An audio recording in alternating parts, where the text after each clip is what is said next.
Cette semaine, on met la table pour le congé de TPS cet hiver pour les repas au resto, les nouveautés réglementaires à connaître et pour la Formule 1 qui débarquera plus tôt en saison à Montréal à partir de 2026. Je suis Nicolas Boulet et vous écoutez On met la table, un balado de l'association Restauration Québec.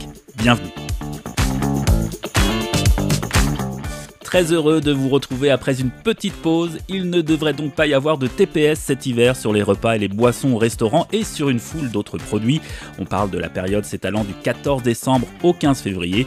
C'est en tous les cas la proposition faite le 21 novembre dernier par le gouvernement fédéral pour entrer en vigueur. Cette proposition devra être adoptée rapidement par le Parlement à Ottawa. L'ARQ tient à saluer cette initiative et croit qu'elle donnera une bouffée d'air aux ménages canadiens, leur permettant ainsi de profiter un peu plus de sorties au restaurant. Historiquement, vous le savez, lorsque les gens doivent couper dans leurs dépenses, il arrive plus souvent qu'autrement que les loisirs et les sorties au resto soient les premiers postes budgétaires visés. Dans un contexte économique difficile où l'inflation fait mal à tous les portefeuilles, cette mesure laissera un peu plus d'argent dans les poches de tout le monde, ce qui pourrait faire une différence positive dans l'achalandage des restaurants et par le fait même pour les revenus de ces derniers. Il faut noter que non seulement le temps des fêtes se retrouve dans la période couverte, mais deux autres événements d'importance pour la restauration y figurent également, la Saint-Valentin et le Super Bowl. L'ARQ appelle donc tous les partis d'opposition à adopter rapidement le projet de loi afin que cette mesure prenne réellement effet. Elle invite par ailleurs le gouvernement du Québec à analyser cette décision du gouvernement fédéral et à lui emboîter le pas pour la TVQ. Pourquoi ? Eh bien parce que la mesure proposée par le fédéral concerne aussi la TVH appliquée dans des provinces limitrophes du Québec. On pense à l'Ontario et les provinces maritimes. Des consommateurs québécois pourraient dès lors être tentés de traverser les frontières pour réduire davantage leurs dépenses. Ce serait donc pertinent et bon pour le portefeuille de tous qu'un congé de TVQ soit également de mise. Et du côté des boissons alcoolisées achetées au restaurant, eh bien, c'est la question, seront-elles exemptées également ? Eh bien oui, les boissons alcoolisées, à l'exception des spiritueux, y compris le vin, la bière, le cidre et les panachés à base de spiritueux dont la teneur en alcool ne dépasse pas 7% d'alcool par volume, figurent bel et bien dans la liste des produits exemptés. C'est une bonne nouvelle. Enfin, comment tout cela va fonctionner ? Eh bien, selon le communiqué du gouvernement fédéral, ce sont les commerçants qui seraient chargés tout simplement d'éliminer la TPS à la caisse sur les produits admissibles. Dans notre secteur, les fournisseurs de logiciels POS devront donc indiquer la marche à suivre. L'ARQ suivra de près ce point.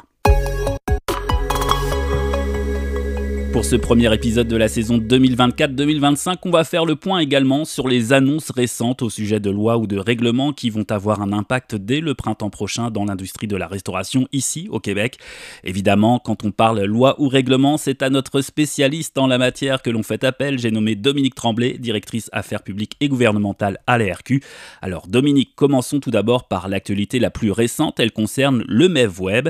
Qu'est-ce qui se passe de nouveau dans ce dossier ? Oui, donc à la suite de nombreux échanges avec le gouvernement en lien avec notre demande formulée en août dernier, le ministère des Finances a pris la décision de repousser la date limite de l'installation du MEV-Web de 3 mois. Initialement prévue le 31 mai 2025 comme date limite, elle a été fixée au 31 août 2025, mais c'est sûr qu'il y a certaines conditions là, qui s'appliquent. Oui, donc 3 mois supplémentaires pour l'installation, mais il y a un mais. Exact. Donc, il est très important de noter que les restauratrices et les restaurateurs devront tout de même avoir signé un contrat avec un fournisseur MEV-Web avant le 31 mai 2025. Donc, vous pouvez avoir un contrat signé, vous pourrez être installé à ce moment-là juin, juillet, août. C'est important, par contre, de prendre en considération qu'il va y avoir beaucoup de demandes d'installation à ce moment-là. Donc, il faut tenir compte de ce fait-là que vous aurez peut-être de la difficulté à avoir une date d'installation. Donc, il vaut mieux commencer avant, mais il y a quand même cette extension-là qui est disponible. Donc, vous devrez avoir trouvé l'installateur au 31 mai, contrat signé, et vous aurez à ce moment-là jusqu'au 31 août 2025 pour faire la transition là, vers que votre MEV, dans le fond, web soit activé. Il est à noter aussi que les installations qui seront faites en juin, juillet, août, vous n'aurez plus accès à la subvention à la compensation, dans le fond, pour les MEV neufs qui auront été achetés. Ça, on va en reparler un petit peu plus tard, mais vous n'aurez pas accès à ce moment-là à cette compensation-là, pour ces équipements-là. Est-ce qu'il y a d'autres conditions auxquelles il faudra faire attention, Dominique? Oui, en fait, c'est sûr qu'il va falloir faire une copie de sauvegarde là, de votre ou de vos MEV physiques en date du 31 mai 2025 de toute façon. Donc ça, c'est très important, c'est pour conserver vos données. Donc, même si l'installation de votre MEV web, la transition se fait après, il faut avoir fait une copie de sauvegarde des données en date du 31 mai 2025, maximum. Petite question toute simple, mais pourquoi on a choisi le 31 août 2025 du côté de Revenu Québec et du gouvernement du Québec comme nouvelle date butoir? En fait, là, selon Revenu Québec, c'est le certificat de sécurité des MEV physiques là, qui sera désuet à la fin août. Donc, c'est une question là, d'électronique et de sécurité. Donc, il est impossible de les mettre à jour à distance parce que le MEV, dans le fond, n'est pas quelque chose qui est branché en ce moment. Donc, ils ne sont pas connectés à un réseau. Donc, c'est pour ça que la nécessité de mettre en fonction le MEV web là, avant la fin août. Et comment la RQ accueille cette annonce finalement? Dans le fond, on demandait une transition plus douce pour l'installation des MEV web plutôt qu'une date butoir fixe. Alors, c'est sûr que l'annonce de cette prolongation de délai d'implantation n'est pas totalement satisfaisante pour nous. Donc, oui, elle apporte un peu plus de flexibilité, mais le défi reste le même. C'est le manque de ressources des installateurs combiné à une forte demande dans un court laps de temps qui mèneront, on pense, peut-être à un goulot d'étranglement encore. Est-ce que tu peux nous rappeler ce qu'avait proposé la RQ en août dernier? Oui, en fait, ce qu'on avait proposé, c'était le remplacement progressif des MEV physiques par le MEV web. Dans le fond, la transition vers le MEV web plus progressive. Quand les premiers, dans le fond, rendent l'âme, donc les MEV physiques, c'est de l'électronique. À un moment donné, ça a une fin de vie. Donc, ce qu'on demandait, c'est que quand ces MEV-là ne fonctionneront plus, les MEV physiques, que la transition vers le MEV web se ferait automatiquement. Ce serait naturel, dans le fond, de passer à la nouvelle solution. Et les MEV physiques, bien, ils ne s'en fabriquent plus de toute façon, là. Donc, pour nous, cette solution aurait été la meilleure. Donc, permettrait aux parties impliquées, les fournisseurs, les installateurs, l'industrie de la restauration, Revenu Québec, d'aborder cette transition technologique beaucoup plus sereinement, dans le temps aussi. Donc, les installateurs aussi auraient pu tout simplement mettre à jour les certificats de sécurité des MEV physiques pour assurer cette transition en douceur. On parlait des certificats de sécurité, dans le fond, qui vont venir à échéance. Bien, ça aurait été une solution aussi qui aurait pu être faite via les installateurs. Et pour celles et ceux qui nous écoutent, qui ont acheté des MEV physiques récemment, des MEV neufs, je tiens à le préciser, peuvent-ils être compensés financièrement? Alors oui, mais à certaines conditions, évidemment. Et c'est d'ailleurs un peu plus généreux avec un projet de loi qui a été présenté récemment. Donc, initialement, la compensation concernait uniquement les MEV physiques neufs achetés entre le 31 octobre 2021 et le 31 octobre 2023, donc c'était l'entrée de la mesure à ce moment-là du MEV web, là, ça commençait à ce moment-là.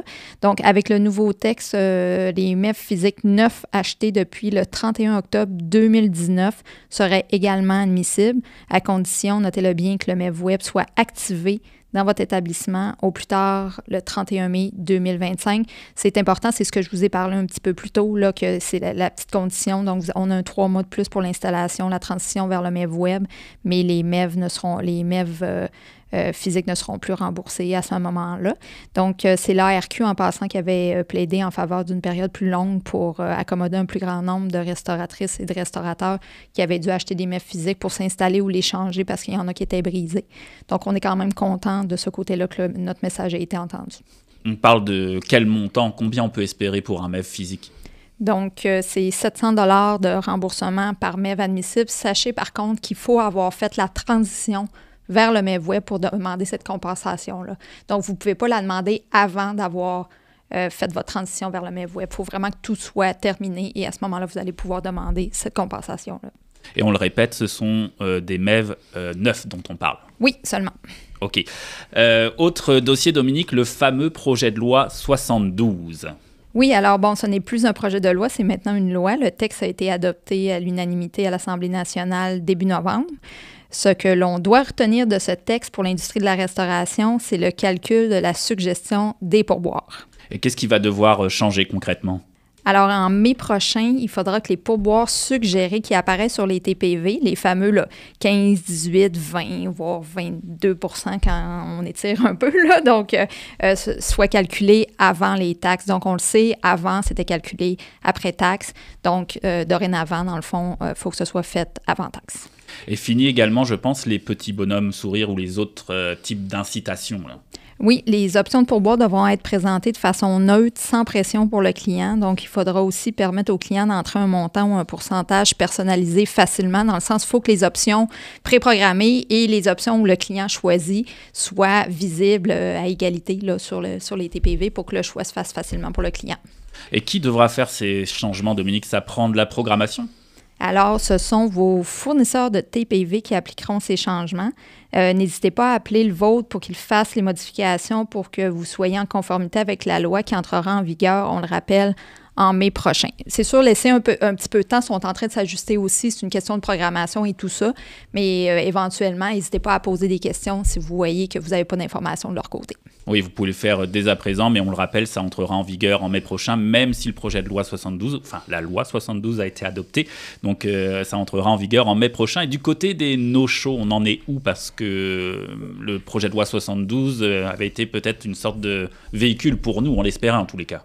Comme vous le savez, le projet de loi 72 représentait, selon l'ARQ, une occasion idéale d'implanter une nouvelle réglementation pour freiner les no-shows, en permettant aux restauratrices et aux restaurateurs d'infliger une pénalité financière aux clients qui ne se présentent pas à leur réservation. Donc, on est allé en commission parlementaire faire nos représentations. On a plaidé notre cause devant les parlementaires réunis pour examiner le projet de loi 72 et ça a porté fruit, le dossier avance. De quelle façon ça avance? Eh bien, en commission, dans le fond, le ministre de la Justice, M. Simon-Jolin Barrette, a affirmé vouloir prendre des mesures pour contrer le fléau. Donc, il dit travailler sur un règlement, donc beaucoup plus simple qu'une loi adoptée qui autorisera les restauratrices et les restaurateurs d'imposer des pénalités financières modestes aux gens n'honorant pas leur réservation. C'est certain qu'on va suivre le dossier de près, puisque ça n'a pas été inclus dans le projet de loi, mais que c'est un changement de règlement. Donc, nous, c'est sûr qu'on va suivre le dossier de près pour que ça se réalise.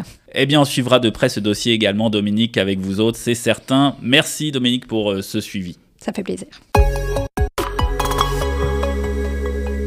Côté Est remporte le prix Restaurateur Aliments du Québec au menu 2024. Félicitations et bravo à Perle Morancy et Kim Côté, les copropriétaires de Côté Est. Le restaurant de Kamouraska dans le Bas-Saint-Laurent a remporté le 18 novembre dernier le prix Restaurateur Aliments du Québec au menu. Côté Est, c'est une buvette dont la cuisine est spécialisée dans la gastronomie créative inspirée par le territoire depuis 2012.